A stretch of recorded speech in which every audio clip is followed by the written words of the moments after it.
Hello friends, मी संजना आज तुम्हाला कारवारी style special निकरी कढी बनवून दाखवणार आहे। तर त्यासाठी मी इथे अर्धी वाटी ओलं खोबरं घेतलेलं आहे।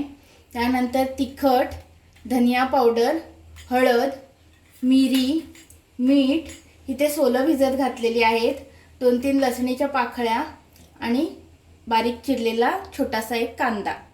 सर्वात आधी मिक्सरच्या भांड्यामध्ये मी खोबरं घालून घेते। 2 टीस्पून साधा लाल तिखट, पाव टीस्पून हळद, 1 टीस्पून धनिया पावडर, पाव टीस्पून काळी मिरी, लसणीच्या पाकळ्या। आता जी ही सोलं भिजत घातलेली आहेत त्यातली मी थोडीशी घालते, जास्त आंबट नाही करायची आहे, आणि थोडंसं पाणी पण घालते यातलं। थोडं पाणी घालून मसाला अगदी फाईन पेस्ट करायची आहे।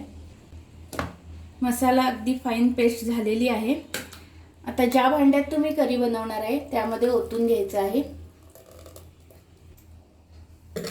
या भांड्यात मी आता मसाला ओतून घेतलेला आहे।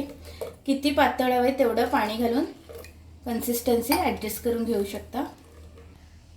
चवीपुरतं मीठ घालायचं आहे। इथे मी एक छोटा कांदा बारीक चिरून घेतलेला आहे।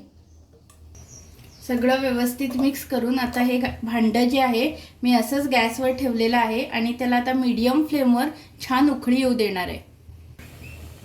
करीला छान उकळी आलेली आहे, कांदा पण शिजलेला आहे त्यातला। आता फ्लेम ऑफ करते आणि सर्व करून दाखवते। गरमागरम कारवारची स्पेशल निकरी कढी रेडी झालेली आहे। तर कधीही तुम्हाला डाळीचा वगैरे कंटाळा आलेला असेल आणि ज्या दिवशी तुम्ही फिश वगैरे खात नसेल तर त्या दिवशी तुम्ही अशी करी नक्की बनवून बघा आणि कशी वाटली नक्की सांगा। बनवायला पण अगदी सिंपल आहे आणि झटपट होते, तेलाचा वापरही नाही, कुठली फोडणी नाही, काही नाही। तर नक्की ट्राय करा आणि नक्की बनवून बघा, आणि जे नवीन आहेत त्यांनी सबस्क्राईब करायला विसरू नका।